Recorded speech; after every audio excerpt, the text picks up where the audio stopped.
From the underground to the world stage. One stage, countless voices. The conversation that shapes culture, politics, entertainment, and society.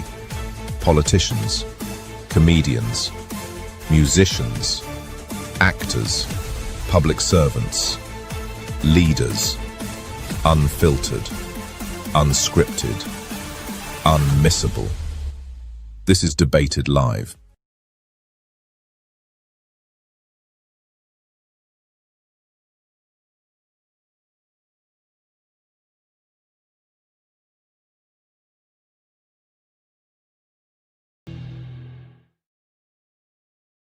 Right, ladies and gentlemen, welcome to the Debated Show. My name is Jordan Kensington. I am live and direct. It's the 1st of December, guys, right? Exciting. The first new month, last month of the year. And we are joined by a special live guest today, Dr. Ddnard. Dr. Ddnard, how are you doing? How are you doing? I'm great. Nice to meet you, Jordan. And you too. Welcome to the show. Welcome to the show, Dr. Ddnard. Now, so look, Dr. Ddnard, we're going to go all the way back to the very, very start. Let's go back to when you were at uni, because you, a little birdie told me you've actually frequented university in London, my hometown, London, where I was born. So how was it like going from Thailand to London? Well, I was around 11, 12 years old at that time. And I felt I want to be the head of the house and I need to learn something new. At this moment, while we are talking, a lot of people might feel that they are stuck and they don't like where they are up to. So I would suggest that if you don't like where you are right now, make a move. At least make a move. And then, because we are not a tree. And can you imagine when you are at school or at job or in a relationship that you don't like and people stay stuck? I have seen some people travel 3 hours a day to work. And then I asked them, why don't you move? And they said, because they used to live in that house, even though it's a rented house, but they don't move. So nowadays, we forgot that we are not a tree, so we can always move to where we feel that we thrive.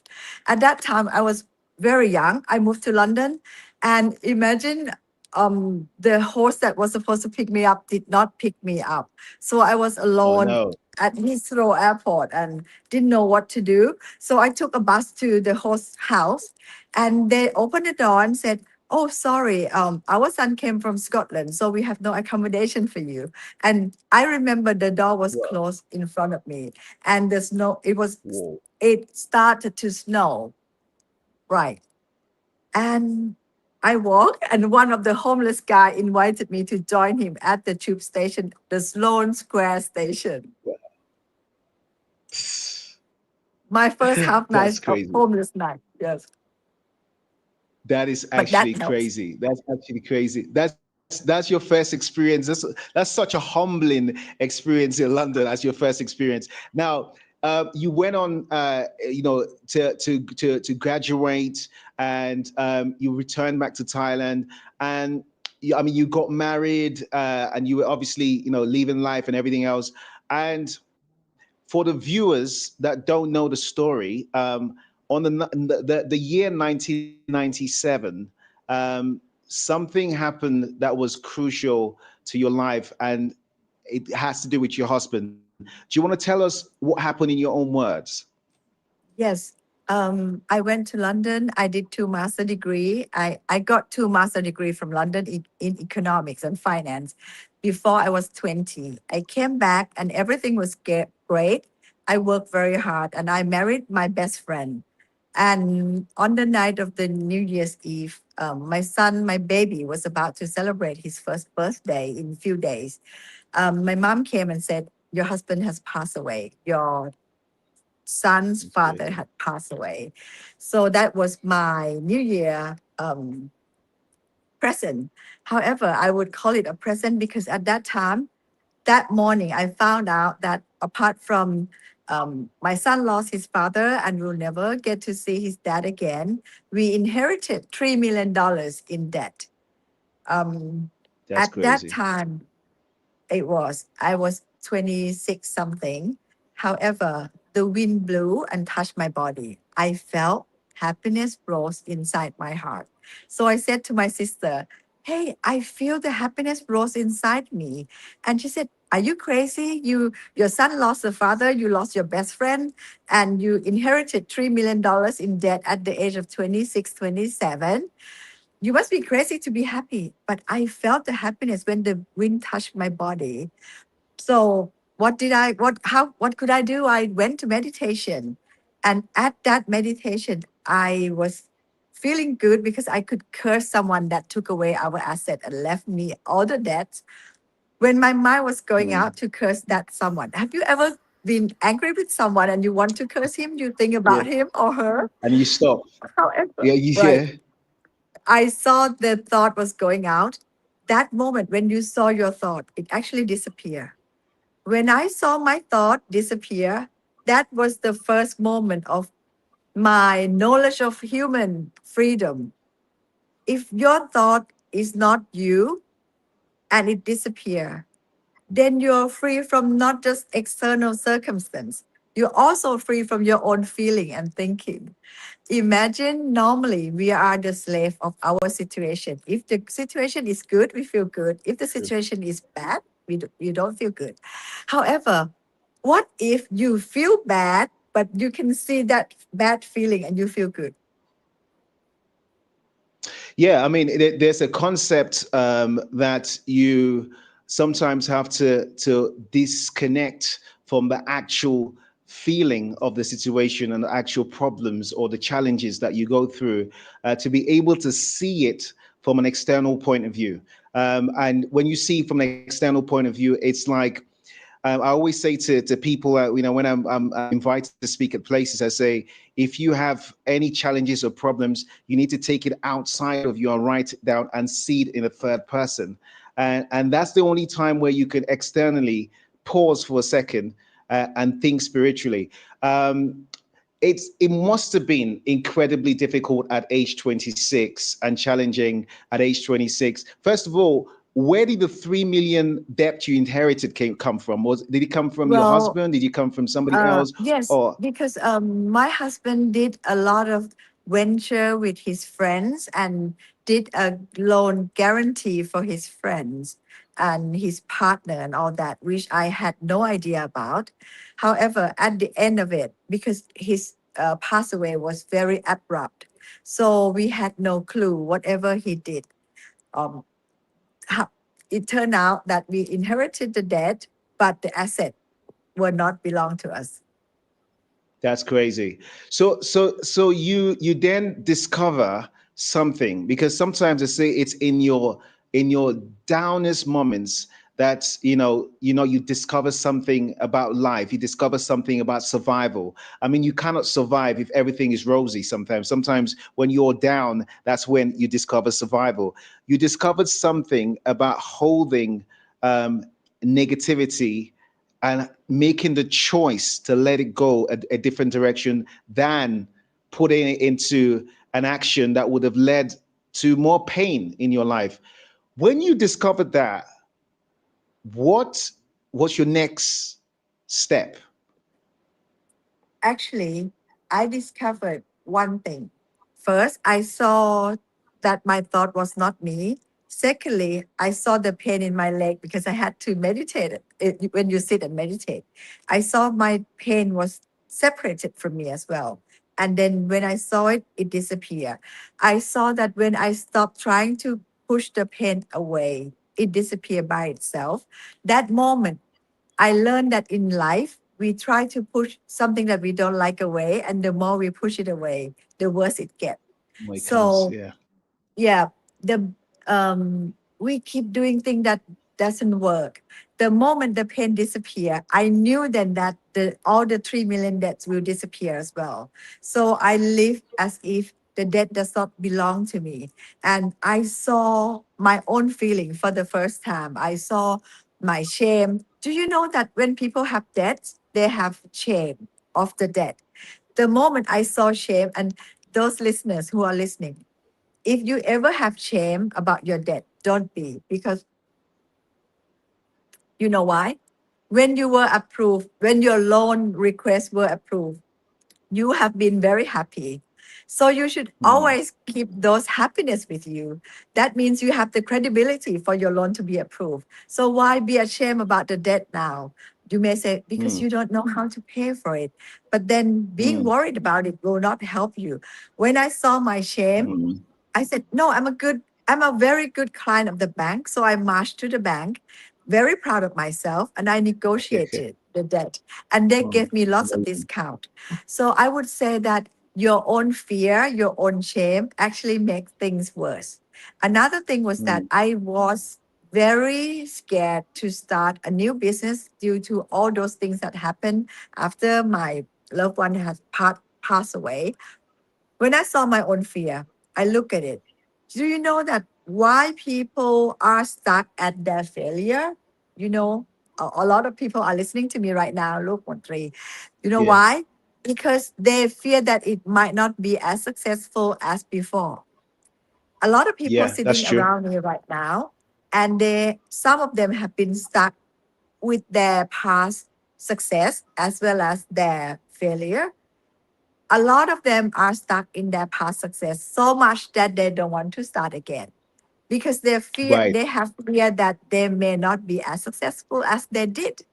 So they never get That's true. started, and that makes them stay as a failure as long as they keep You those. know what, Dr. Didi, I completely agree with you because I always say to people around in my staff and everybody, I say the biggest disease known to man is what? And they will keep mentioning all kind of diseases. I said, no, the biggest disease known to man is the disease of the past, because the disease of the past can either let you have baggages of the past and it doesn't let you go. It's like having a computer with viruses in it.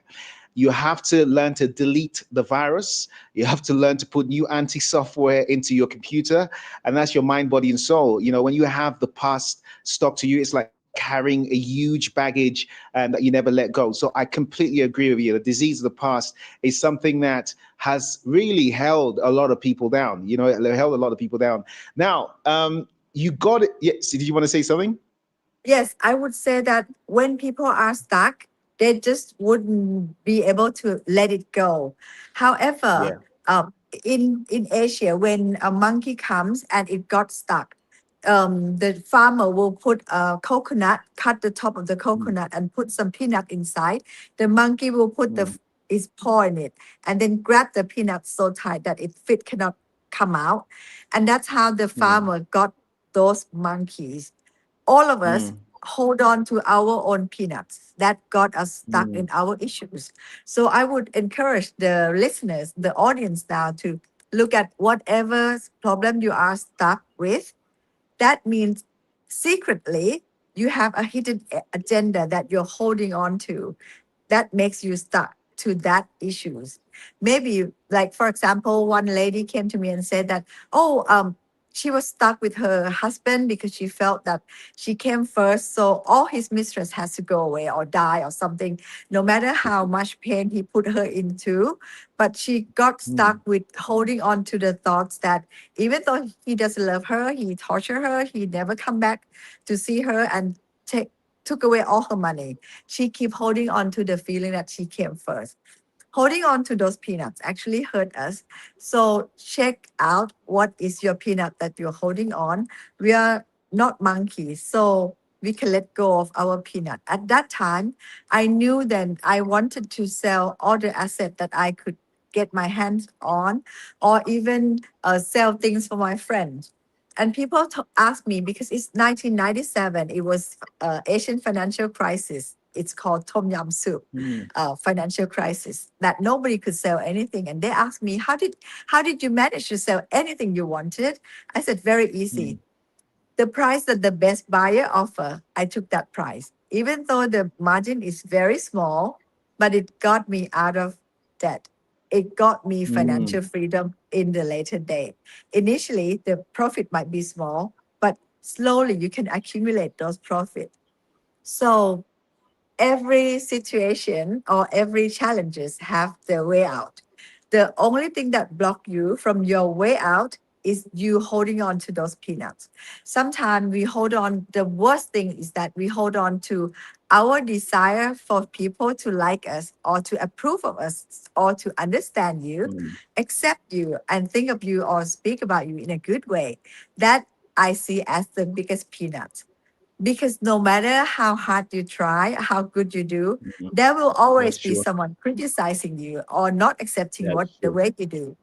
The That's true. time that people will accept you, support you, and see you as very good is only the time that you're a loser, not doing anything, or a widow with all the debts. When I was a widow with all the debts, lost my husband and everything in a very pathetic bottom, people said, "Oh, poor girl, poor lady." The- all Mm. the kindness pour towards me. But only then, a lot of people enjoy those sympathy, enjoy those feeling that, oh, people feel sorry towards me. And then would you rather stay down there just so that people will praise you or honor you or something rather than get back up? But the moment you get back up, then you get a lot of challenges towards you. You know that, right? Everyone who's listening, 100%. yes, you know that when you are at the bottom, and people can just look down at you and sympathize with your situation. They won't criticize you because you're below them. But then when you rise up, then you become a target. Welcome to the real world. That's definitely welcome to the real world. It is completely true. When you are below, and it's also true for the people who are watching. If you are starting something, maybe starting a business or you're doing something for the first time, and you've had friends and family all around you who know you for not being that way, and then you become a multimillionaire, that you will see that what will happen is your the people who were on your level are not happy. Most people are not happy for you, and it's not because they hate you, it's because they cannot believe the person they know who was just like them has made it through. It's a human thing, and a lot of people who are successful become very lonely and depressed because they cannot understand why money has changed people. Money doesn't really change. If you have been humble all your life, money doesn't change you, a success doesn't change you. What happens is the people around you change how they behave towards you because they cannot bear to see that you've left them in a situation. They cannot see you in the next situation. And I think it's something where it's a trait that is an evil trait that people need to get rid of. It's a trait of evil, envy and jealousy. And the envy and jealousy, some of it is very unspoken because they themselves don't even know where these feelings are going for. They're like, I really like the fact that Dr. Didi, you're successful, or I really like the fact that Jordan, you're successful. However, why is it not me? Why is it happening to you and not me? Why am I in this situation? When I think there is I have this feeling where I am so happy for the success of somebody else that I say to my staff all the time. For 30 years, I've been running my businesses. I've always said to my staff, I want you to be more successful than I am. I want you to go out there in the world and become extremely successful, be multimillionaires, be billionaires, be extremely successful. It because the world is not a competition. The world is not jealousy. The world is everybody has their own path, and that's something that I think you're really dragging in for people to understand. I would say I like the concept of the 3S. The 3S is that it's my own three simple habits. That first, when things Mm, happen to me, I will smile, and then I said yeah. thank you. This is going to be good for Mm, me, because in all my life, everything that happened, a lot of time it turns out to be blessing in disguise. It may doesn't look good, but if you remember the things that are very good in our life now happen as a blessing in disguise. It may came up at first as a negativity, but at the end it will turn out to be good, because the good things we have now came after the storm in our life. So I yep. believe that whatever happened, I will smile and I'll say thank you. Even sometimes my good friend cheated me or try to take away my money or stab my back, I will say, thank you, thank you, thank you. This is going to be good for me. And every time it has always been very good for me.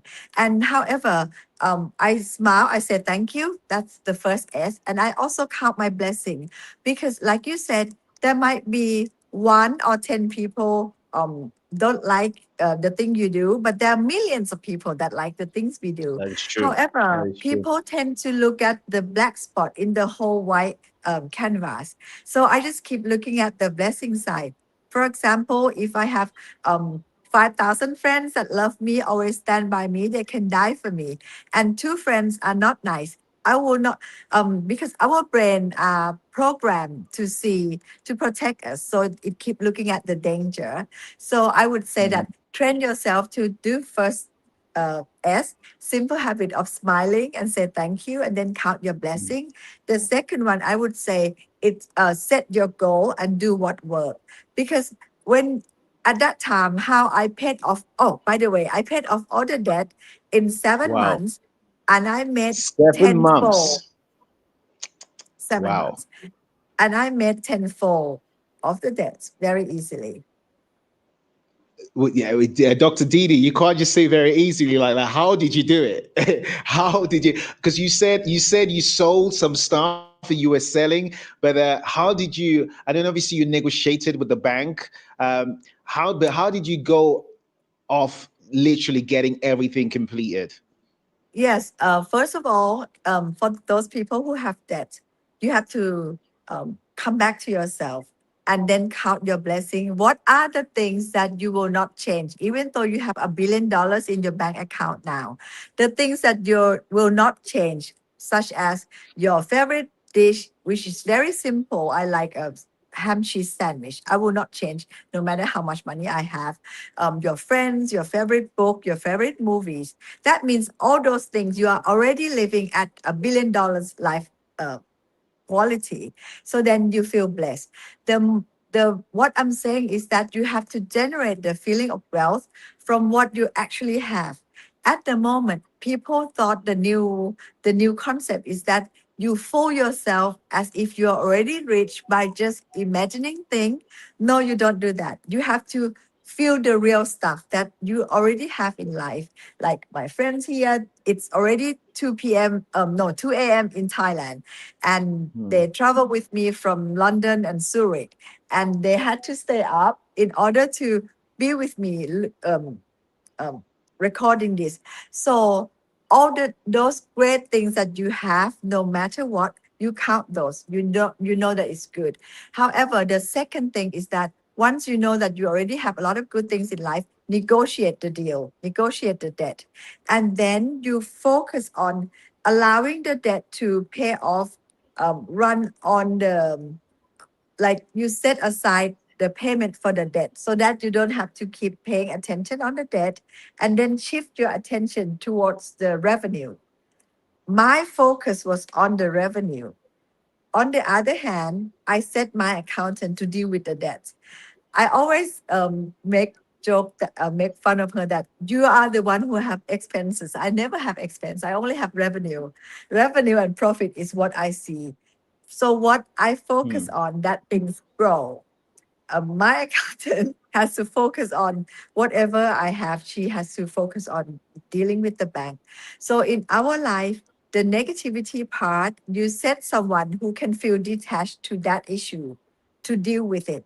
Because if you who are very attached to your own issue deal with it, it's we are human, so we will Yeah. feel the pain. So allow someone who can detach themselves out of the issue to deal with those that thing. Whereas I put all my energy into pumping the revenue, the revenue. By saying the revenue, I want to make one point clear. A lot of people like to have um, big revenue. Revenue is nothing to do with profit. A lot of people generate big revenue, and but at the end of the day they don't have any profit. You don't make a And profit. That's true. also, yes, and also Yeah. profit is nothing to do with the end cash in your pocket, Yeah. because Yeah. profit could end up in bad debts or in bad Yeah. stock. So Yeah. what I focused on was the real cash that I received in my bank statement, in my bank account, in my pocket, in my wallet. So first thing first, if any audience watching, I want you to put your energy to focus on the real cash, the real money that you have and hold in your bank account and in your hand. If you make a wish, don't just say that, oh, you want to be rich. State yourself that you want to be financially free. How much? By what time? By when? But with what feeling? For example, the feeling that you don't have to ever look at the price tag again, or you can do Mm, whatever you want, with whom you want, when you want, how you want, the way you want it. mm. Be I love very that. specific. I love that. You have to be very specific. And I think that is so, so true because a lot of people, when you just mentioned about profits and that you're making, millions of pounds in a business, they don't understand. They'll be very excited. If you just launched a business 4 years, 5 years down the line, you're making millions, very excited. And then when a profit comes out of the millions, you just find out that was just cash flow, that was revenue. And you said something, being specific. A lot of people back in the day, they don't do that as much as possible anymore. People used to do business plans, and they'll be very specific with their business plans. They'll say, well, in 5 years' time, this is where I want to be. But you've gone one step further by saying it's not just about saying it, you have to feel it. And you have to specifically feel how you want to be. And that's so strong. And I want people to really, really zoom into that. Because say, for example, you say, I want to be worth 500 million pounds in the next 7 years. But then 7 years happens and you're worth 500 million pounds, but you feel very sad. And you start drinking and you become an alcoholic. And then, this has happened to a lot of people. And you're very, very sad because the feeling wasn't there. You did not add the feeling to the goals. You want to have 500,000, 500,000,000, but you also want to feel like what? You want to feel empowered to help people. You want to feel empowered to help yourself. You want to have a feeling of love. The feeling part is so important. And I completely agree with you, Dr. Didi. Dr. Didi, you invested in or started a diamond company, right? Um, how did you get into the diamond company? What was it that made you start a diamond company, and then you sold it at a certain point? So tell us a little bit about that. Okay. Okay. I told you about the 3S. The first one is smile, say thank you, and know that this is going to be good for you. So when my husband passed away and I inherited $3 million in debt, I smiled, said thank you, and knew that it was going to be good for me. So I was keep looking for the great things that coming my way. So that's how I spot all the opportunities. The second one was that set your goal and do what works. So I set my goal to be debt free first and then financially free later, which I did. So how I did what work is that people often set their goal, but they don't do the things that work. For example, your girlfriend might want you to hold her. And if she feels that you don't hold her enough, she will keep complaining about you. She will criticize you on the things that she doesn't mean to, but it's only because she wants you to hold her more. So, Mm, and then the more she criticizes you, you will keep away from her. So things that is, that we do doesn't always work. So mm, I always say that do what work. If I want to have the real cash in my bank, I set my goal that my company has to be very lean, no capital invested, very low in labor, not labor intensive, not machinery intensive, no land, no factory, no capital, no labor, but high in profit. And everyone came to me and said, how could you do that? Of course you mm, can. The way you set it up, it will be the way you live. A lot of my friends, they make same amount of profit, but they have 10,000 employees. They have to invest in land, and they can't go on holiday whenever they want to. But I want my life to make the profit, although my net worth or my empire is very small. But at the end of the day, I have this bigger cash than they do. And I have more spending power True. than they do. So it depends how Mm, people value. A lot of people value how many employees they have or the mm, size of their sales, but I value the end of the net cash and my own freedom that I can take off to meditation for I did took off for 7 years for meditation. I did took off for 2 years lately for meditation with 100 friends. However, to answer your question, how I did my diamond, a lot of people ask me that. When I graduated mm, from London, I did not go to work with my family because I didn't want them to control me. So I applied mm, for a job at another company that I knew of. I was just a normal employee, but I worked as if that company belonged to me. So I worked my head off. I cry every evening going home. Every time I sit in the car going home, I cry every day for the whole 5 years. But I told mm, myself that I will stick to it. I will work as if this company belongs to me. At the end, when my husband passed away, I needed to start my business. I was working for the industrial estate for jewelry. And those jewelry factory, have seen me working like mad for the past 5 years, running around helping everyone and never say that this is not my work. So when I needed help, I said, I need jewelry, I need diamonds, I need gold. They gave it to me. A lot of people wow. say it's impossible. Everyone to start a business, you need capital. I said, myself is my capital. My history, the things that I have done is my capital. And people trust me. Your integrity, your dignity, your value, the things that you have done, it's more than money can buy. That's amazing. So they gave you the jury, and I take it you were selling it and putting your own, additional price onto it to make sure you make money. You give them their percentage, and then you have a profit. So how did that grow now to become a very own stable business that you could sell? And how much did you sell it for? You want honest answer? The Go on. margin was at least 3 times. If the cost came as 100 or 1,000, the Mm, price was at least 3,000. And I had no cost amazing. of producing it, and I have 3 months more to pay for them. So I was cash rich. Wow.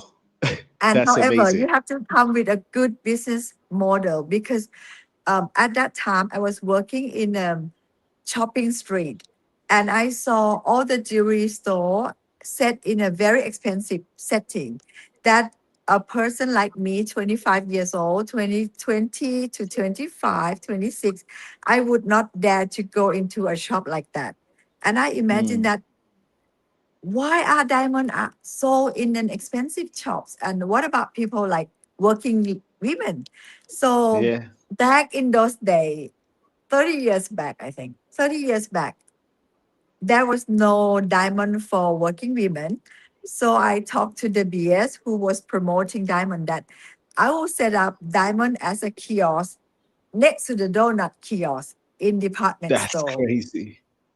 Would Wow. you give me the money to do the marketing, to run the advertising on TV, in the magazine and all that? And they did give me. So all the factories gave me the jewelry, and the BS who was promoting diamond gave me the finance, the funding to promote the um, diamond for working. I had diamond for working women, diamond for today women. That's it. Wow. That's amazing. That, I mean, the concept itself can work anywhere in the world. That is such an amazing concept. However, So let me add this. what Let me add this because go on. your audience would ask, what is the most important thing? You have to come up with a very good business model, and one cannot come up with a good business model if you're not awakened. You need to be awakened. Awakened means that you wake up and seeing things like you seeing the world for the first time. You question that why people do that, why you do this, why you do that. Because otherwise you will walk in the world as if you are already dead or sleeping. If with that being not awakened, you will not question why things are that way.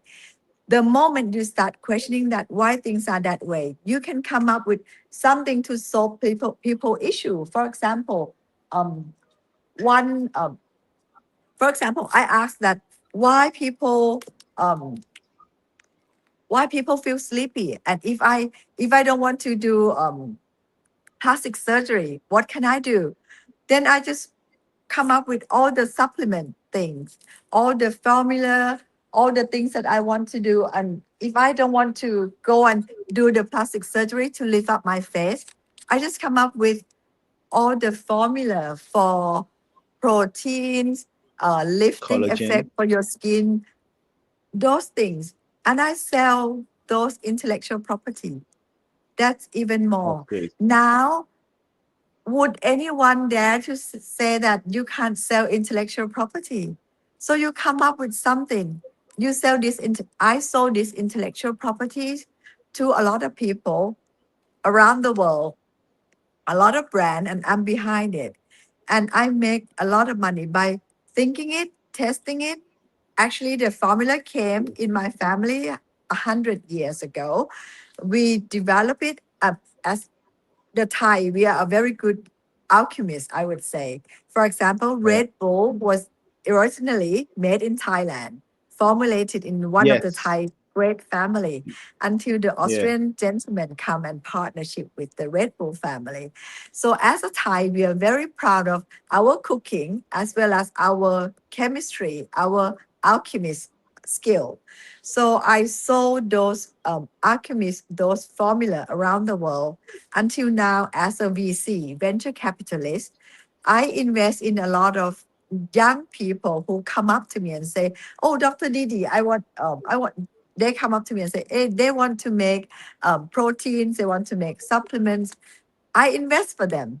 They have their market. For example, Jordan, if you say that, "Hey, Dr. Didi, I have people follow me for 1,000 people, or you have 1,000 friends, I can invest for your protein for you, and you will have Jordan protein, something that lift your face up, make your muscle strong, and without keeping you bulky. And I can stay 44 kilograms for the rest of my life with my good proteins, and your That's audience crazy. as well. More than that, because I went through all those suffering. So I came up Yes. with my mental health to help other people. It's called Soul, So, Soul. So, yes.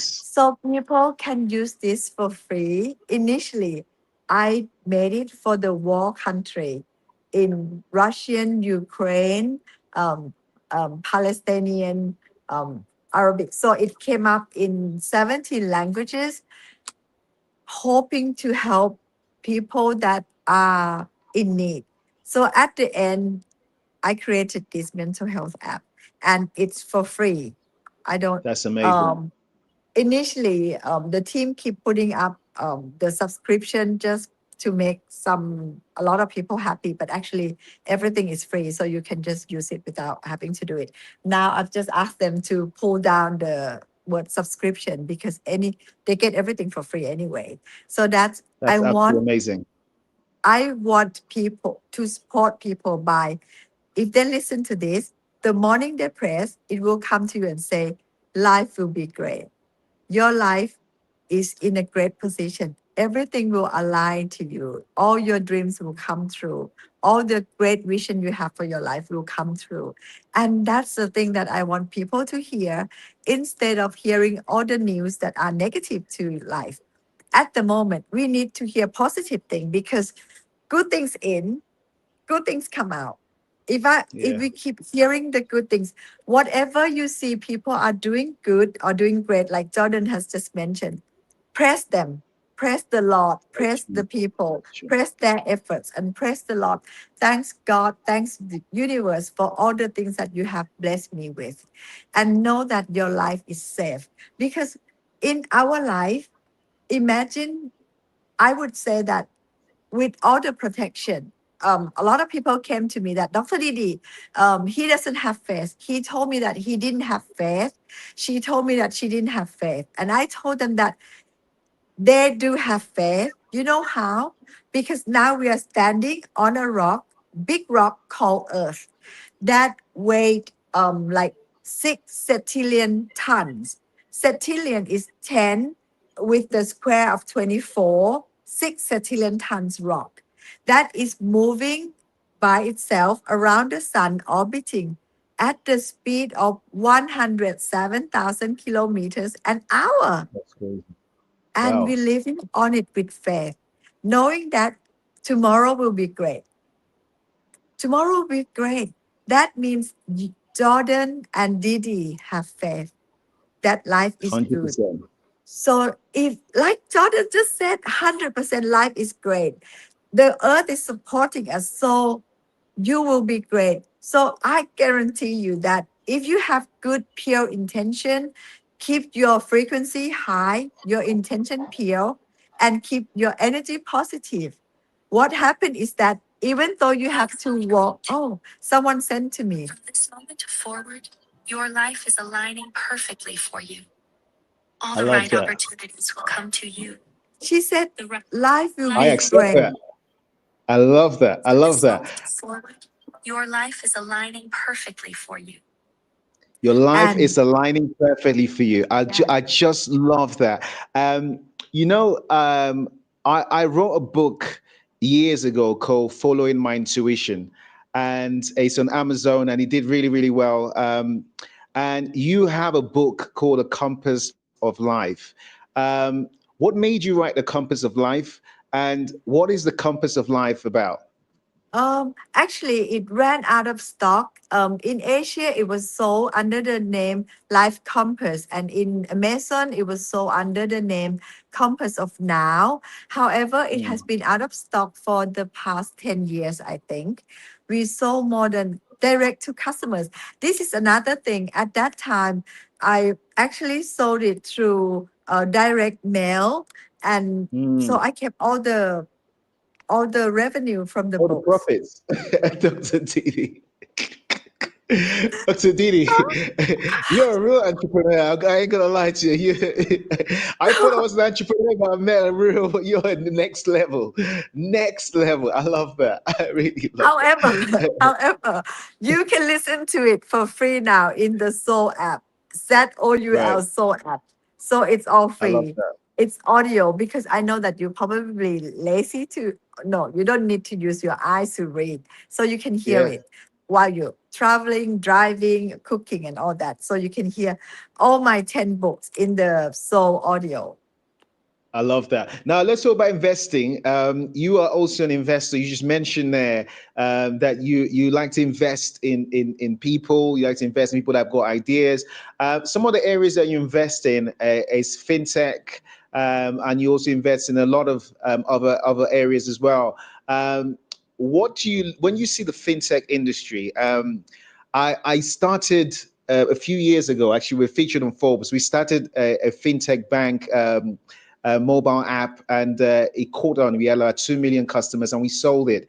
And you know, fintech, especially in, you know, underdeveloped territories like Africa, for example, some places in Asia where there are loads of unbanked still.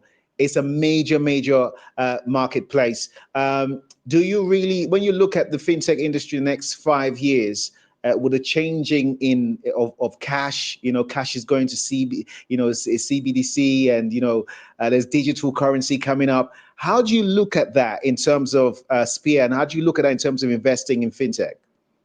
I love fintech. Fintech is my thing because my goal is to nourish people in terms of body. So the supplement, if you anybody that's watching this show right now can come up to me and say, Dr. Didi, invest in him or her, in his or her own brand. And then she or he will go and build the market. I will invest in them because I believe that everyone needs the nourishing, the vitamins, the good things that make their body great. And also for the mental health, everyone needs that as well. However, the third thing, finance is like your blood that runs through your Yeah. vein. Therefore, I have always been investing in fintech. Whenever someone come up to me and say they're doing the payment gateway, because I feel that for example, in Africa, a lot of, let's say, ladies, they make nice shoes with their hands. Where can they Mm. sell it? I really want to create a market and financial tools apart from giving people food and food for thought. You need to give people opportunity and access to resources such as finance and access to system, access to be able to sell their products around the world. That's how we end poverty. I used to have no money before. I know how it feels. I had no money. I had nothing at that time. And I even had lots of debt. So when I'm blessed now, what I intend to do in all continents, I create free school so that all children will have no need to pay for schooling. I join force to do a lot of free hospitals, as well as we do free retreat. If you need healing, um, in Soul, the Soul app, we do heal the inner child. When we were young, when our parents fought, we tend to think that maybe because we are not cute enough, that's why they fight with each other or break up with each other. So I feel that everyone needs the healing in their inner child. And I feel that our past trauma, everyone needs to heal the past trauma. So I do a free the free retreat for people around the world for the past 28 years. And now I love that. I'm going to do it more in Europe and hopefully Africa very soon. In all the continents, we will bring the free retreat to your home.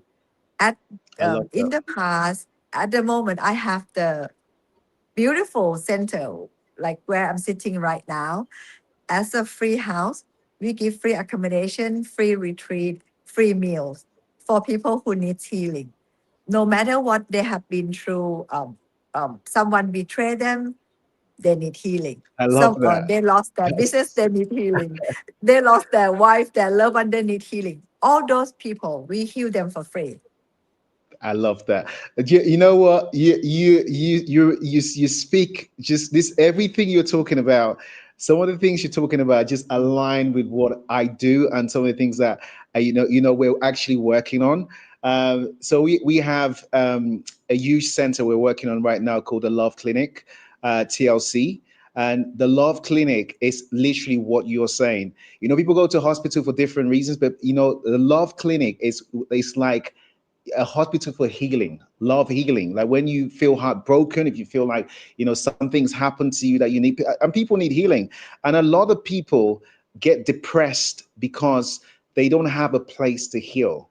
And life is so fast sometimes. There is nowhere to kind of just detract and learn and heal again. And as you say, healing the inner child, but also healing the present and the past issues, things that are happening on a day-to-day basis, and that healing just changes you. So you're literally aligned. I mean, I'm sure we're gonna collaborate and work together, especially in Europe and Africa. We are investing quite a lot in that, and I really love what you're doing. It's actually completely amazing.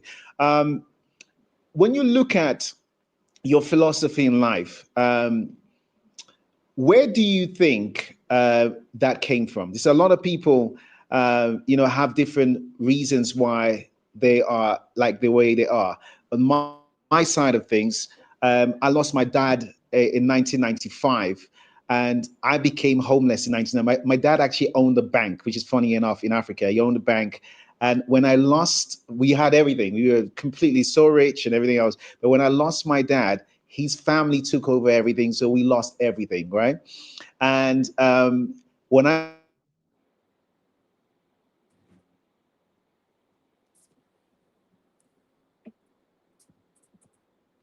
having nothing, I remember one day just kneeling down and just praying to the Most High, praying to God and saying, if you take me out of this situation, I will always help other people, right? And just like that, the next day, the idea to launch a company called Invincible, that's 30 years ago, came. And that's how I started. So up till today, everything I do goes back to that day, that promise I made to God that, look, you know what? I will always help others because you helped me when I was in the lowest. What is your, because you do a lot of meditation. So meditation, for example, I call my own meditation prayers, where I go to the calm, and pray and speak to the Most High. And I know God has spoken to me and that helped me when I had nothing. When I was homeless, I lost my dad, I had nothing. And literally the next day, at 19, I became one of the youngest millionaires in the UK. And there is no way I can tell you that came from me. I cannot, up till today, 30 years after, I cannot tell you that came from me. There is no way. Everything I've achieved in my life, I will put it down to the Most High, to the God, because I know the love I was shown in my lowest. And I know what I have to do for people today because I have to do exactly what he did for me. And the reason why he did that for me was because he had confidence that I will do the same. So what was that moment in your life? And what was it? When you say meditation, do you believe in God? Do you believe in a higher power? Is it the universe? What is that moment that you kind of had that spark and say, I get it now. I get it. This is what I need to do. This is how I need to do it. What was that moment for you? Exactly the same as you said. I would say that no matter how you call it, some people will call it God, some people call it higher energy, some people call it one mind, the universe. Let's allow the language to be, but we know that there is one beautiful, this great energy that is supporting us, and that exactly what you said also apply to me, and I know that He protect us, that He protect us, that even though through the walk of the deep river of life, we may get wet, but we won't drown. And through the fire that people may try to harm you, it might be hot, but we will not burn. And with that faith, I know that if I think good thoughts, I receive good things immediately. If I think negative thought, I receive negative things immediately. Knowing that for a fact. So the only thing I have to be careful of is not about what other people think about me, but what I am actually thinking right now. So that's my third S, is the save your energy to really build your good life, rather than using your energy to make other people think you're good. Do you know that how many people wasted their energy in trying to make people understand them or think of them in a good way? And then they fail at really make good things in their life. So when I don't defend myself, I have 100% of my time to do good thoughts, think good thoughts, and act something good, and then say good things, and also help a lot of people. Just like you said, I know that the more I help people, people ask me that there were some people who received the help from me and said, "Oh, twisted the thing," and I said, I would not need things from human because the higher power gave everything to me. If you need my help, why would I expect any return from you? It's no way you can return it from me, and I don't expect it to be either. I'm doing this so that I really respect myself, doing good thing in order for me to respect myself. And no matter how many people will check my faith and trust in me, I can always look back and count the blessing and the things that I've done, as well as you did. You can always look back the things that you've done. You can always look inside, and you knew that each moment, what was your intention behind it? And if it was the negative intention, well, the higher power will know. So that means all my energy is put towards, am I doing the right thing? Am I doing the good things? Of course, as a human, sometimes I got carried away. I get upset. I say things that I shouldn't say to my people who love me. There is no excuse. to try to teach other people or discipline them while saying not nice thing, because God does not allow us to say negative thing to others, because he always said that try not to judge or discipline other because you might sin them while you're saying the negative thing. And I so believe that now that he's protecting me, he protecting me from the deep water and I will not drown. He protecting me from fire, I will not burn. So the most important thing is that, am I doing the right thing? Am I doing thinking good? I don't care if my enemy would say the negative thing. What I care is, would what I'm doing, will it please God? Will it please the higher power? He's looking at me now. Will he like what I'm saying? So I want to support all your audience that is watching right now, that you don't need to please human. You just need to check if your Buddha, your God, your energy, your higher energy is watching you. Will that energy be pleased with you? Will he be happy? If he's not happy, then be very afraid.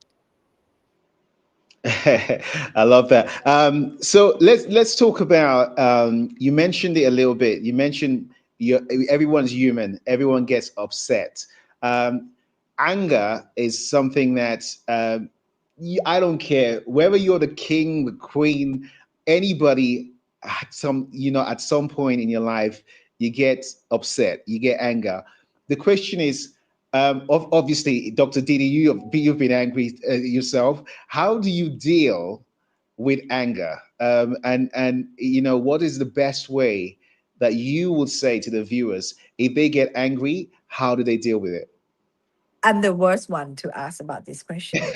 You can ask me about anything, solving business issues and all that, but with anger, I'm the worst. And you have to accept it. I can't give you advice because I'm the worst one. I'm hopeless. I I'm love that. I love that. I love the honesty. At least you're honest. At least you're honest.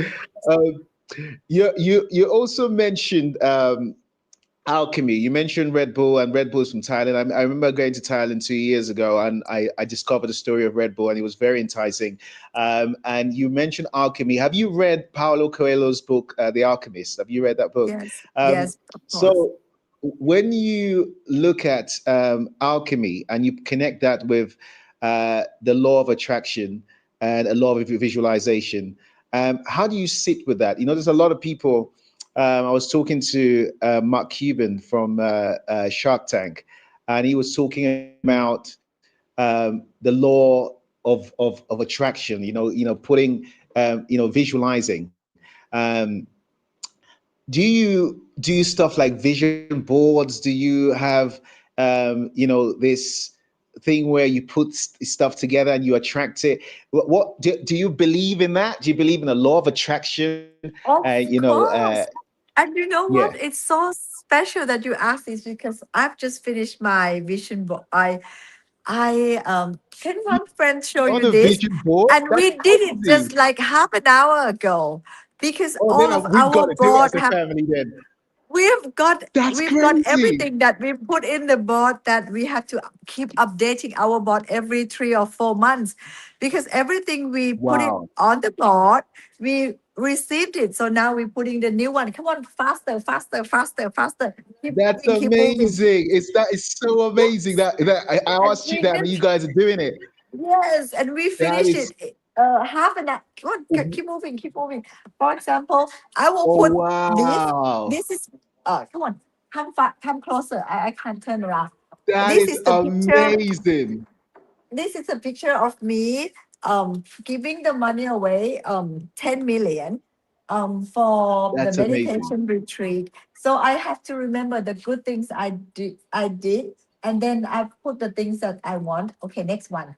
And then because you know That's why? amazing. Vision board actually keep it clear in your mind that what is the direction Yes. you want. What are the things that you want to do? Okay, thank you, friends. Thank you. I love that. However, the things that people don't get when they do it, because when they visualize outside. It's not about sending your mind out. It's about sending your mind in. The mistake people make that makes their visualization does not come true because they keep sending their mind out. keep your mind in. God is with you inside. So each moment, be aware of your body and mind. Each moment, be aware of what you're thinking, feeling. If you are aware of your body and mind and your thoughts, then God is with you. The blessing is with you. All the good luck is with you. Every vision, every goal you have is with you. So I would challenge the audience to keep watching that you're moving. Like meditation means now that I'm talking, I'm moving my hand. I know that I'm moving my hand. I'm aware that I'm feeling. I love Jordan. I love his audience. I love his energy. So you just realize, be aware of all your feelings that comes along. And now moving your hand, moving your body, moving your mind, feeling. Be aware of that. Because if you want to pay respect to God, whether your God is Allah, your God with Jesus, Christian, whatever religious you are, the true God rests beside you. As one of So my excited. Muslim friends said that God is next to her heart, like her jugular vein. And your, of course, as you are, God knows your hair. He had your hand numbered. So he knows In your everything. mother's womb, before you were in your mother's womb. Yes. And I was saying to, I was speaking to someone who was an atheist and didn't believe in anything. And they were like, I just don't believe in a God. I can't feel anything. And I just said one thing to them. I said, you know, you're breathing right now. They said, yes. I said, can you see air? They said, no. I said, what if I told you, in the Bible, the first man that was created, for him to be animated, they had to breathe air into him. So the air that's coming into you, that's God. The air you are breathing, because without that air, you can't leave. Right. So, and that's coming inside you every single time. That's what makes you a human. That's what makes you animated. And when they got it, they got it. You know, it's so clear. What I was so excited when I saw you with a vision board, because the last time I did a vision board was over 5 years ago, right? And I tell you, I'm inspired to do it after that. And the reason I did it was one of my friends, very successful, Greg Seck. I was down in his house in Surrey in London, in the UK. And we were having the same sort of interview talking, and he was telling me about the vision board he did, and he showed me the house he built, and it was literally in his vision board, right? And I'd done it years ago, and I decided to do it. And when I did it, literally everything I put in the vision board came to pass, right? And it was so identical that, you know, I didn't do it again, because like literally I was so satisfied. I was like, this is amazing. This is great. This 5 years later, I don't know what made me to ask you that, because in my head I was like, it's December, it's the end of the year, end of the year. I gotta do it. And seeing yours has inspired me to definitely do mine. I love it. I love it. It's inspired me to do mine. Now, for the viewers that are watching right now, and there are people that have never heard of a vision board, right? And just you've got to do vision board for dummies. How do you break it down to them? What is a vision board? How do you do a vision board? And how do you put feelings into it to make sure it comes to pass? And how do you show gratitude after it comes to pass? Yes. Doing the vision board is that make your thinking crystallized into pictures so that your brain can absorb exactly what your goal is, how it looks like. The house that I'm sitting right now was in my vision board. And I keep That's getting crazy. the most beautiful. That's It's about crazy. 800 square meters house. And I have a Yes. few of these houses around the world. Mm. And they all have been in my vision board. And it appears exactly with the same mirrors, the same, all this decoration thing. Because your brain needs a clear picture of what exactly you want, where exactly you want to go. If you go and stand in front of the ticket and you say, go wherever, you will land wherever. So you need very True. specific of where you want to land. And that helps when, okay, to do the vision board first, you just go into Pinterest and snap all those pictures, what you want, what kind of car, what kind of house, what kind of relationship, what kind of holiday, feeling, places you go, what you see, um, the feeling that you're after, you know it. So you portray those feelings that you're after into your own life as if you're looking at it right now. And always remember to put your picture inside the vision board. And Right. yes, and See, I didn't know always, that. I never did that. I never put my picture in there. So that this is news to me. Right. yes, Okay. put your Okay. picture inside the vision board. And also, when you put a house, don't put the house from outside. Put also the interior of the house as if you're sitting inside the Specific. house. I love Very it. specific, right? And put the Uh-huh. interior of the car, like you're sitting in the car.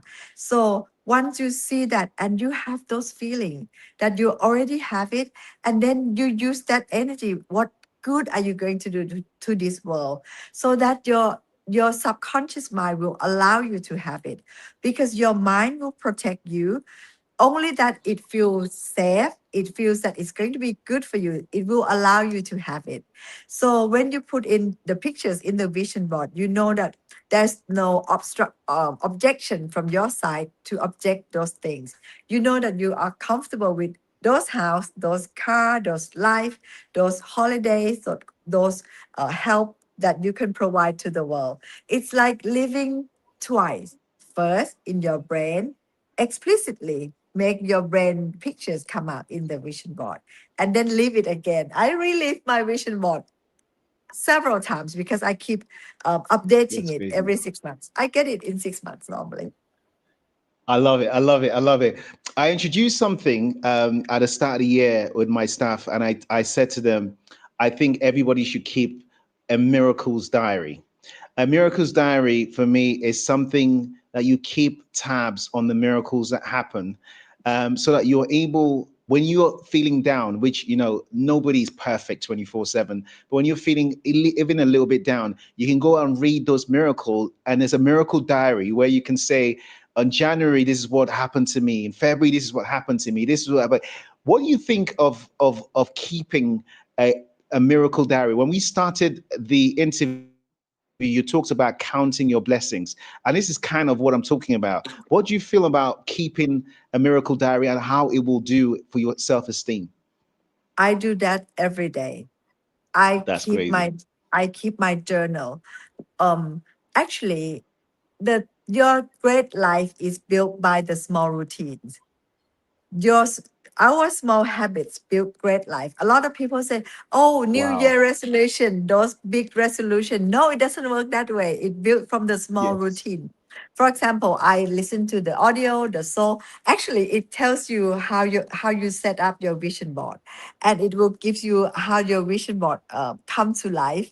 I actually did that in order to help people. It keep the blessing from your vision board and all that. If some people don't know how to do the journal or don't know how to do the vision board, it's all free. So they can't say that, yeah, of course, because she's rich or Jordan is rich, that's why they can get all those things. No, all help, most of the help is free. It's only Yes. for them to allow themselves to allow the light to shine into your heart. So Hmm. what Jordan said, it's already free in YouTube. What he said, what I said, it's already free in the Soul app.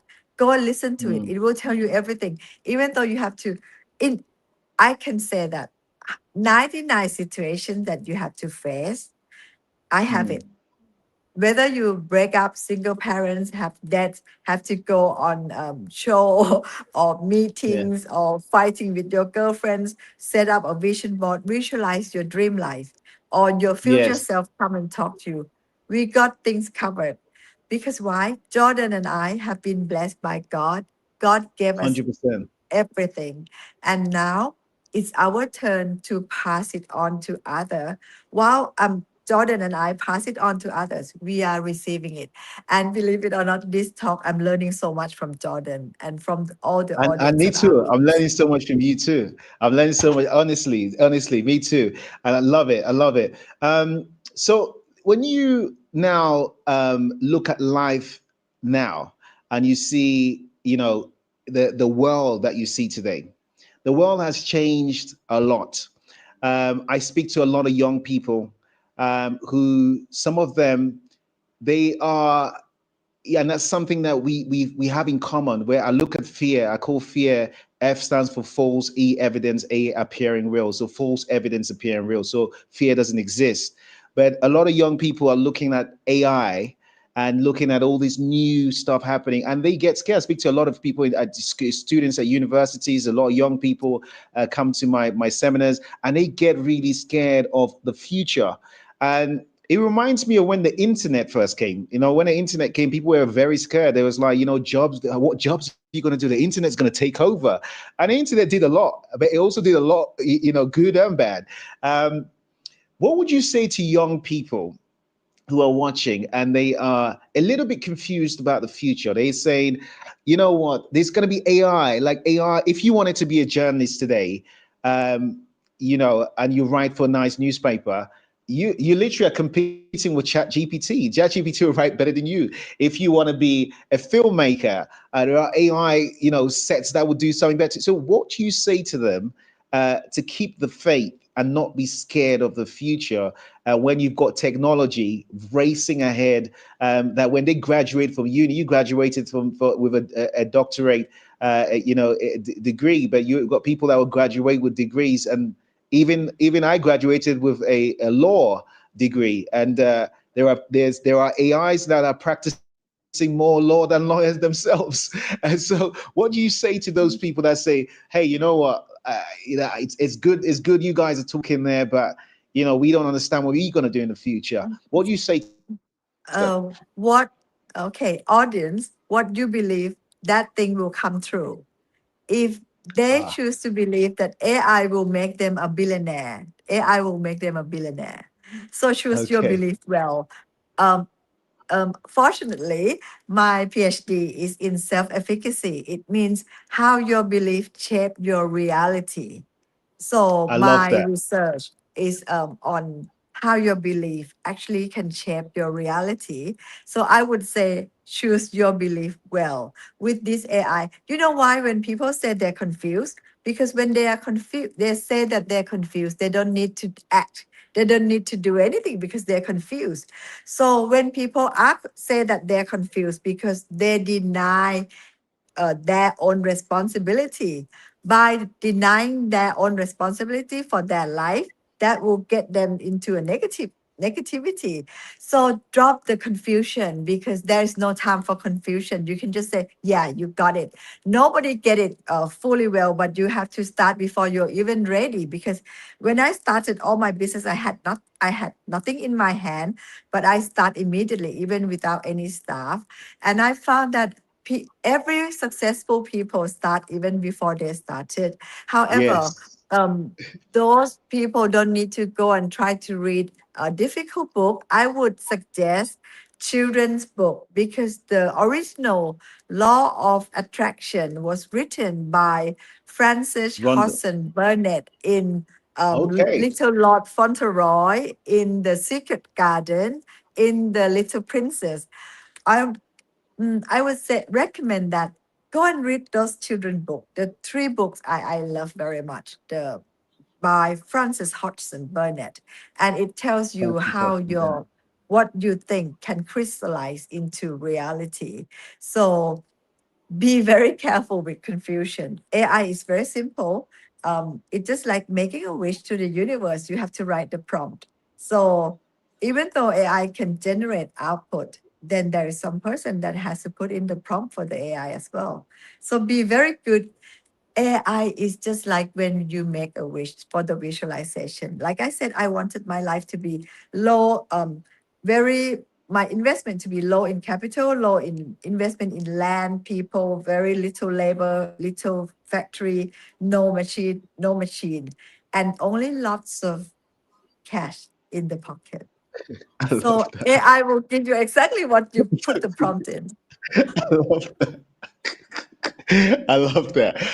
Yeah, I just love how you think. It's amazing. It's really amazing. And young people, anyone that's watching, just to add to what Dr. Didi said, I remember when when we started business with nothing. I remember I will, if for sales, I will call 4,000 people. I will literally say, I'm not giving up, because in my head, I know someone will buy this. Like, and you have to, that you have to, I agree with Dr. D. You have to create and believe what you want to believe, right? And you have to really feel in that belief. And it's that mentality of a glass full or a glass empty. What do you see? How do you see the world? One thing I stopped doing at a very young age in my teens was stop watching the news. I know we are in the media business. I've got media companies and much more, but I literally stopped watching the news. And you know what happened to me when I stopped watching the news? And touch wood, I never ever saw a doctor. Because I realized something in a very young age. I realized that whatever you take in with your eyes, your ears, will come out with through your biggest organ, which is your skin and your body. So news is a disease, right? So when you're watching negative news or watching films, and also I decided at a young age not to watch horror films. I don't watch horror films at all, right? Anything with violence in it, I don't watch it. And these are things that people don't understand. And I want you to talk about that in a minute. These are things that people don't understand the impact it does. People, those things, oh, it's entertainment. I'm just watching a film. It's just a film, guys, but they're acting. It's nothing real. Or they watch the news. Oh, come on, everybody sits in front of a TV, 7 p.m. Let's watch the news. How does watching something through your eye portal affect your whole life? Even if it's not about you. People are acting as a film. It's a news about something negative that's happened in another country. How does this affect you? And now we've got Instagram, and there's something called doom scrolling, where people just scroll and fall into so much negativity, and unconsciously they take in so much negative information. I want you to tell the listeners and the people watching how that affects you and how that can make you ill. As a neuroscientist, things that you watch, actually your brain doesn't really know the difference. It absorbs Yes. as if you're going through those situations. And then once it absorbs those situations, it crystallizes those situations into your reality. So if Yeah. you are able to program your brain, why would you program it with the horror film or the negative film? And not just film. If some people I know and they start talking about the negative thing in life, I will put my hands on their mouth. I said, I don't want to hear it. Because Good. the negative thing can only be just one headline that, okay, this happened to me, and then it turned out into blessing. That's all. So the film is like you already go into those negativity or positivity, depends on the film you choose. And that really you feel it, your nervous system, your pulse, your brain, your neuron actually firing the same as those. Why not watch the film like Crazy Rich Asian, Yeah. right? And I completely agree. I completely agree. Yes. You mentioned something there, whatever you program. And I read somewhere that you've practiced NLP, neuro-linguistic programming. I have a story about that. I was speaking at a university once, and they invited me to speak at a university, and I knew nothing about NLP. And a journalist was sat there, and they wrote an article, and they said Jordan Kensington uses NLP. And I was like, what is NLP? This is around like 2007 or 8 or something like that. So I'm like, what is NLP? So I went and researched it, and I found out what NLP was, and I just thought nothing of it. And one day I was in LA. We were doing an award ceremony, a television awards in LA, and I got a call from London that this doctor wanted to be on the front cover of one of the magazines we own in London called Chelsea Monthly magazine, Chelsea Monthly. And I realized that that doctor, when I went and interviewed him, was the founder of NLP, right? Um, and then he would tell me how he founded NLP, and how he founded NLP was that he was a psychologist. He was what they call in America a shrink, and he had loads of people coming to him for healing and psychology. They would sit on the couch and they would tell what they're going through, and they would just be sad about what they're going through. And he was making millions. He was like, I'm listening to, and at some point he just decided this just looks like a fraud. He was like, we're not curing anybody. We're not doing, they are just, as a shrink, we're just listening to your problems and telling you to suppress them. But it's not really curing you.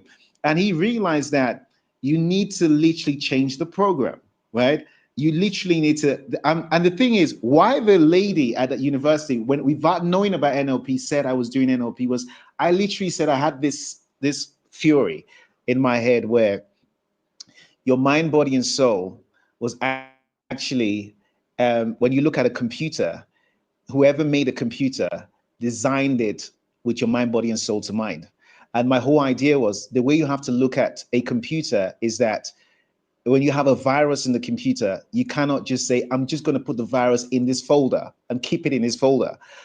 Because one day you're going to open that folder by mistake and that virus is going to infect the computer. You need to delete the virus. Like, it needs to go. It needs to be deleted. And when you delete the virus, there's going to be space left in this folder. And that space will be empty. So you need to replace that space of the folder with something amazing. It could be amazing video, amazing picture, amazing something that replaces the space. That was what I explained to these kids in the university. I said, you need to delete. So my whole thing was, the whole theme was delete, delete, delete. You have to delete. I don't care what problems happen to you in your life, right? If you're not able to turn that into a positive, you have to delete it, right? If you are romanticizing about something that's happened in your life by, crying about it, or say it's still happening while you're talking about it, it will never go. You have to literally delete it.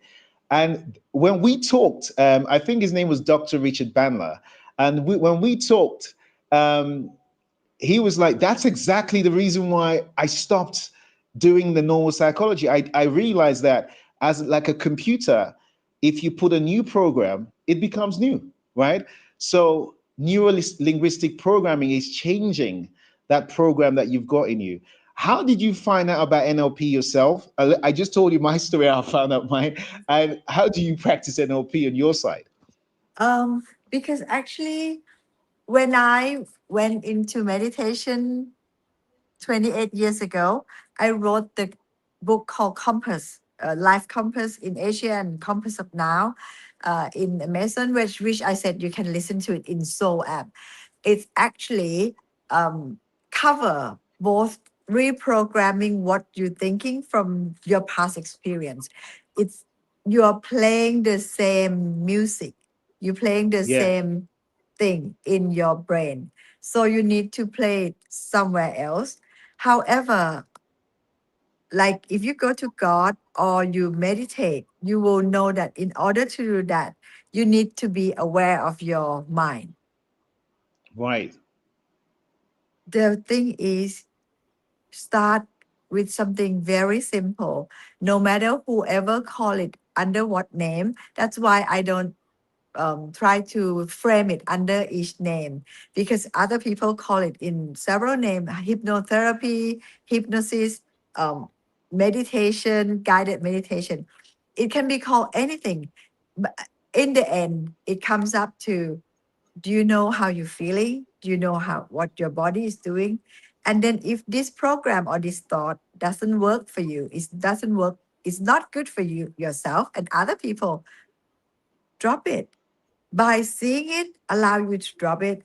A lot of people will hold on to the thought and saying that, oh, it's so painful, and they can't let go and keep complaining, oh, I'm so hurt, it's really killing me. But the moment you see that you're holding on to it, it drops. True. Seeing it, stop it. Seeing it, drop it. See, you don't even, because If you try to let go of something, the more it's stuck. If you try to True. forget something, the worse it gets into your brain.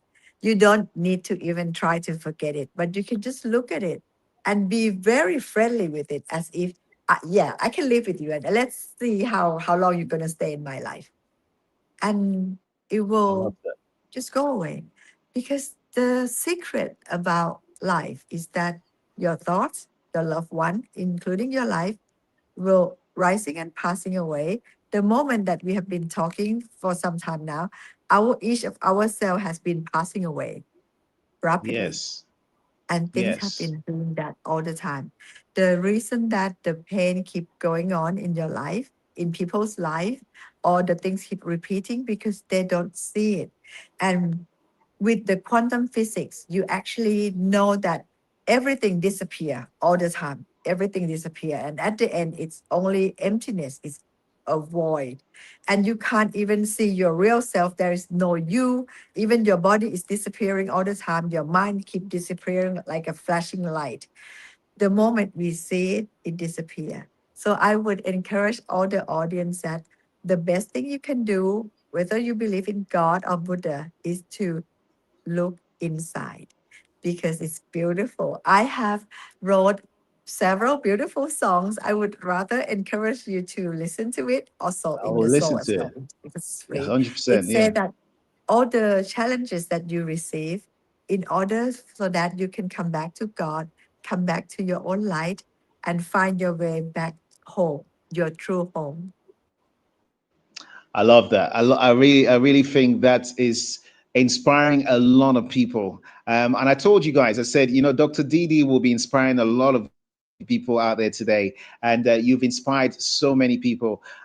When you look at the future, you look at the next, 5 years, 6 years from now, where would you see yourself, and where would you want to be in the future? Yeah, at the moment, I live in Monaco. 2 years ago, I lived in London. I was a UK taxpayer. And with everything that happened in the UK, I moved out of the UK, Yeah. and now I live in Monaco. Yeah. However, I see myself as a global nomad. I see that this is one world, and the future that is ahead of us is that there will be one nation, the nation of Earth. I would Yeah. like to see all of us as the children of God, the children of the universe, and the population of Earth, the member of country called Earth, that we can see the beauty in each other, and the love and compassion in each other. And I want all of the audience to know that even your enemy are your angels. If you look at the things that your enemy did, all they did was just to put you to the best position in life. I truly believe that things happen for me, for you, not to you. If you look back, all the things that your enemy have done is only to put you to the right spot.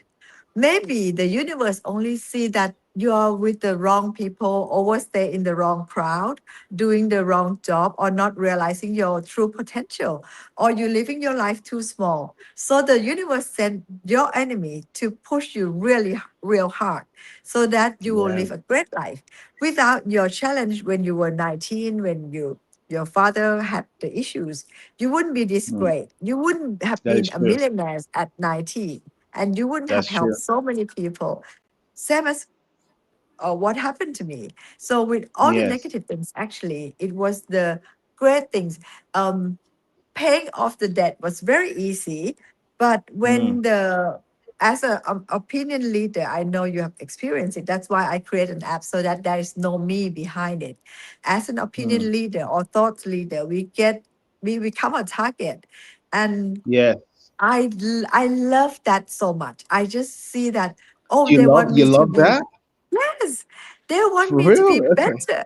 Everything they Okay. did, like a group scheming, everything they did was in order to make me become wealthier, happier, and more skillful with my awareness of my body and mind, and my faith becomes stronger to God or universe or the Buddha. So everything that your enemy did can only make you have stronger faith, have more money, become Yeah. happier, and have more true friends. You know, I love that. I love that. I think with this, we obviously we do a lot of celebrity events, and a lot of celebrities, what they go through is they become targets, right? They you know, whether it's an artist, actor, actress, even you know, serial entrepreneur who's become famous off the back of what they do. When you got millions of followers, you start getting people that you become targets. And you say you don't mind being a target. How would you advise them? Because some of them just do not like it. Like if you are targeted by the press or media 24/7, you know, they just get depressed. Or you've got, you know, you release an album and you've got millions of people that don't like it. You know, what do you feel when you're a target? How do you get that thick skin? That's my question. How do First you get of that thick all, skin? Yeah. First of all, whoever write it, let them read it. Never get it into your mind, your eyes, or your doors. Eyes, ears, nose, mouth, body. Never touch those things.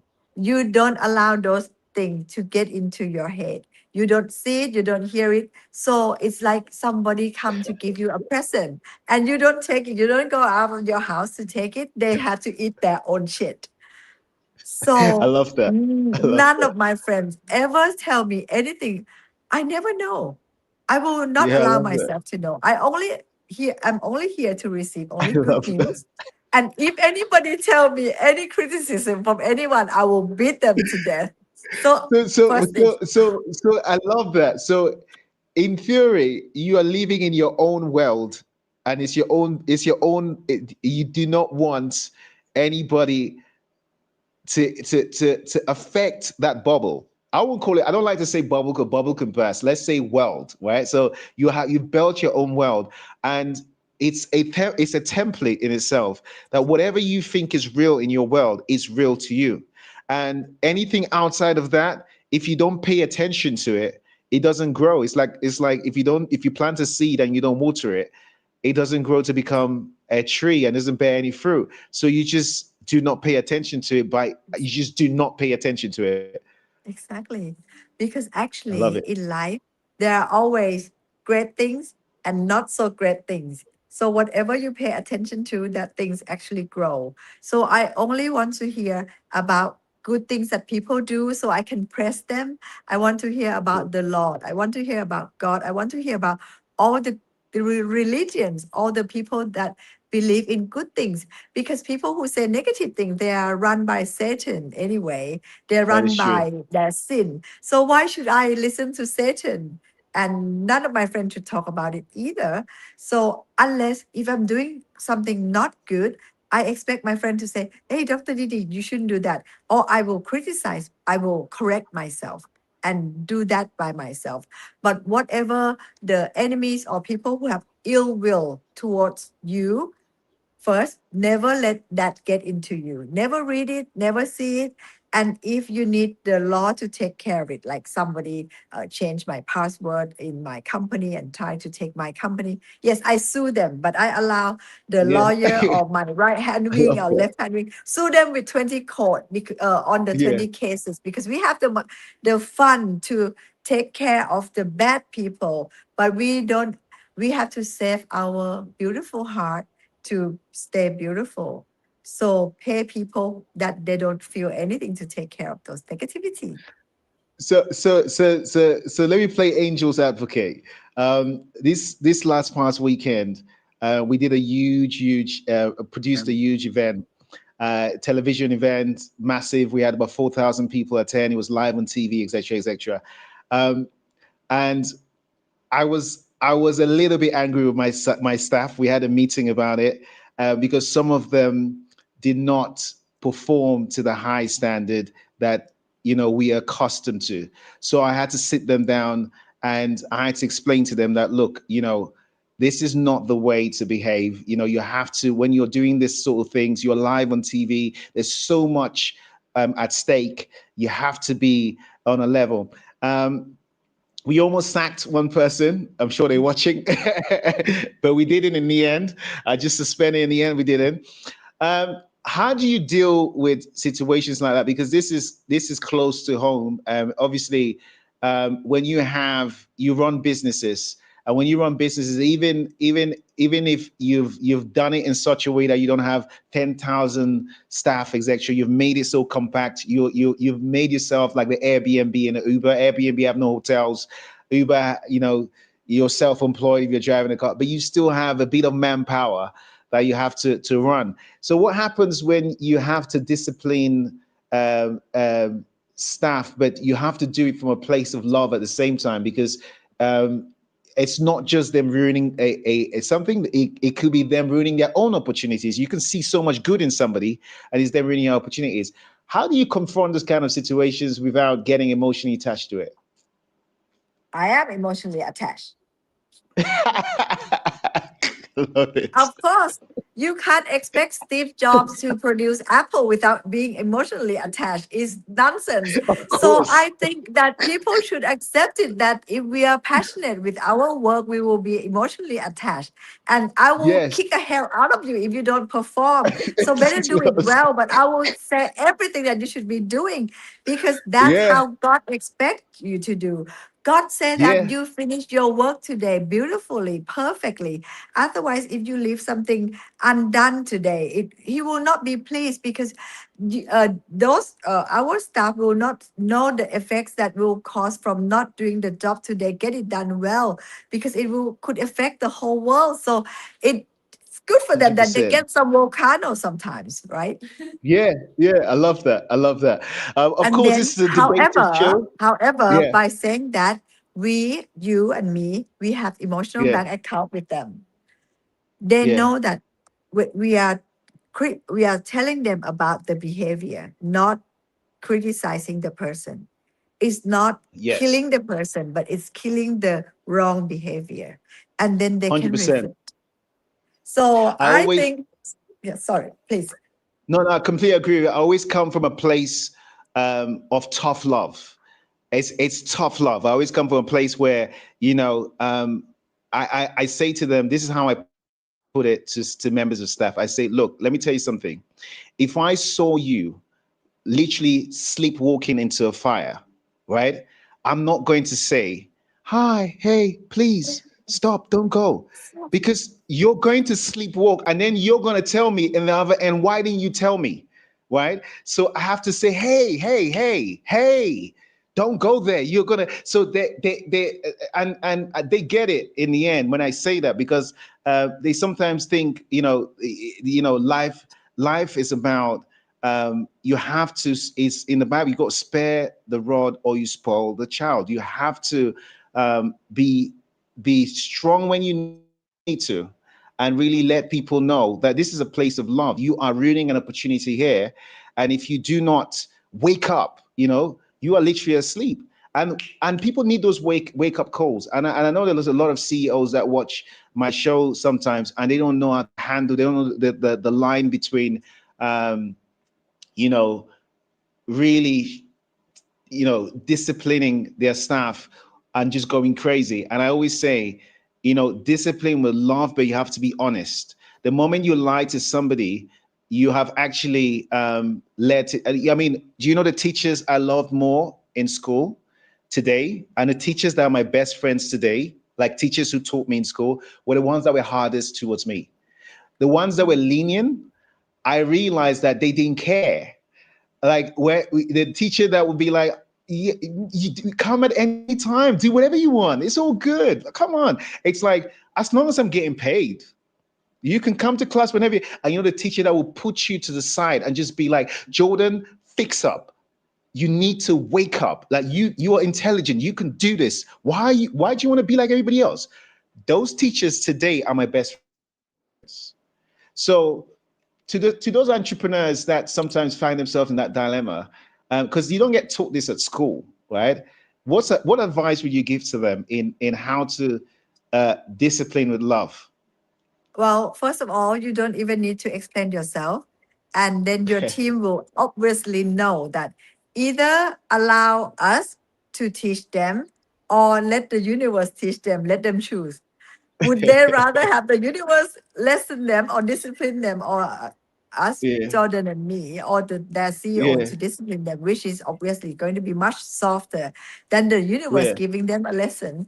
So obviously, people who are around us, they are Mm. wise, intelligent, so they know that it's better that we tell them rather than the universe tell them, because it's going to be much harder. And secondly, I think everybody knows. I often tell them that, you know what, you should be paying me for working with me. Do you know what? I say the same. And it's not, do you know what? It's not out of, no, it's the truth. It's not out of ego. No, but it's true. I say exactly the same. You know why? The university of life is something that you can go to university and not learn the things we're talking about, because this is real life. You know, someone in university is teaching you about life without actually launching a business, going through this. They're just teaching you from a book. You have actually experienced real life. So when I'm telling you this, the experiences you're tell me, if you say you've been homeless, when you said about a homeless, I'm like, yeah, me too. If you say the first house I bought, I watched it burn, I was like, how? Like, so you literally everything you've been through, when they come to you and say, I've gone through, you have that lesson. And that appreciation is so important, because I remember in those days when I started, they say when you're ready, the teacher shows. And I had some mentors that showed up in those days, up to this day. Rachel is one of them. George is one of them. This is back in the 80s. Up to this day, I'll be like, they showed up and they were hard, but what they did, I mean, up to this day, I'm like, I needed that, and I would have paid them.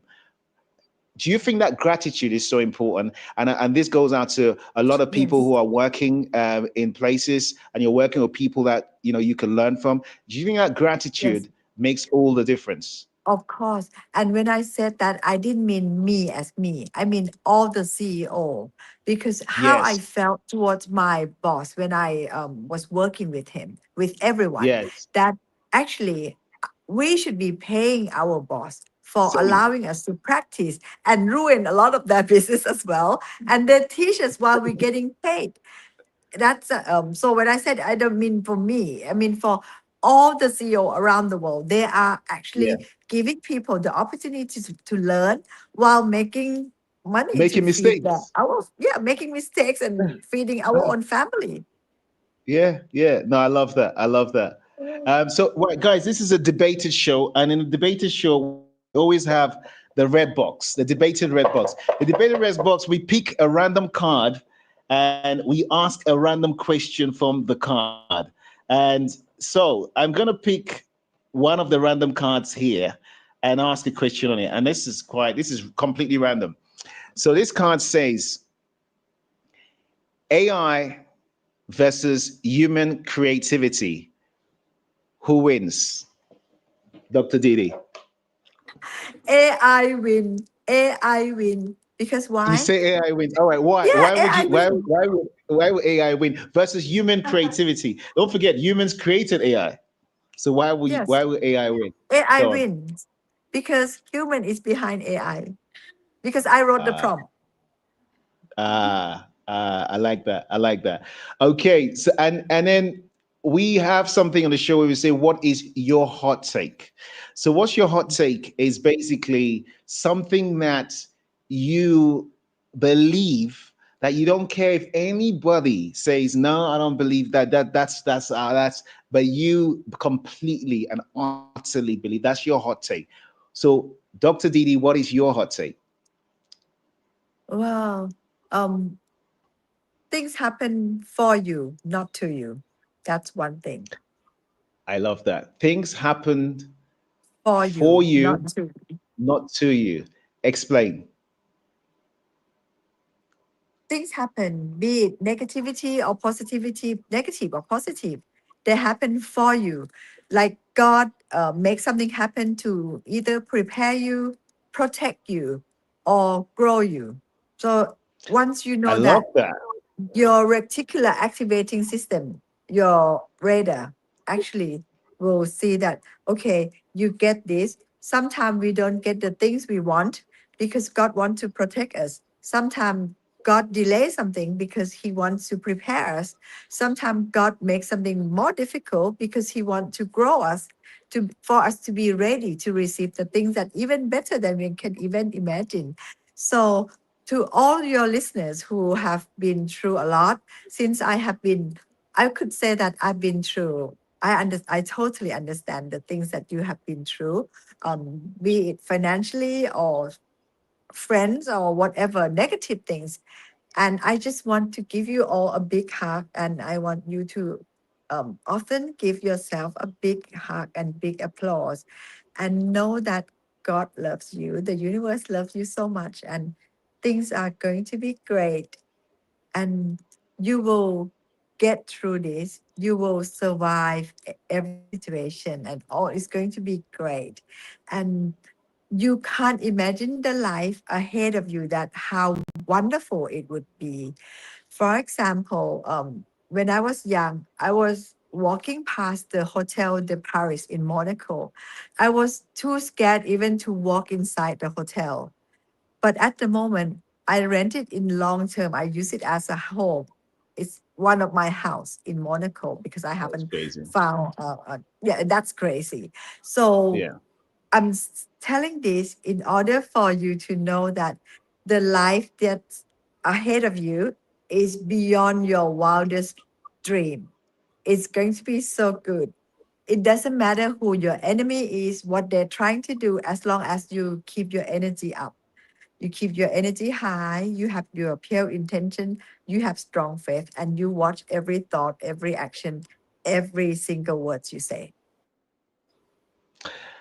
Dr. Didi, it's been amazing having you on the show. I'm sure this is not going to be the end of it. I mean, we are definitely going to be working on projects together, because we are definitely aligned. There's going to be so much we're going to be doing together. So, guys, stay tuned.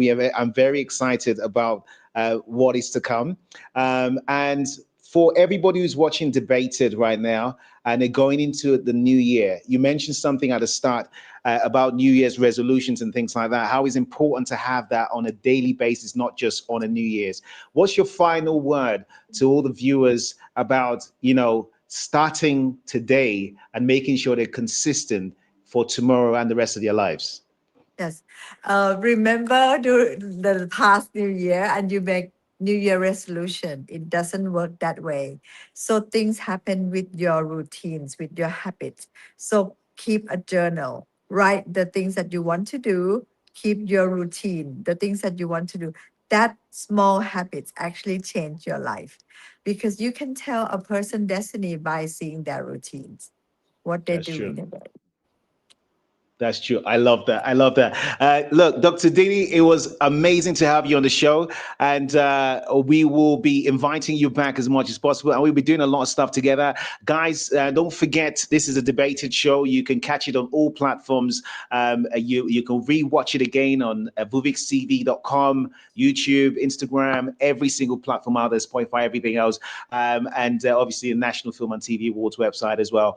Stay tuned. Look after yourself. For myself, Jordan, and Dr. Didi, it's goodbye and love to everybody.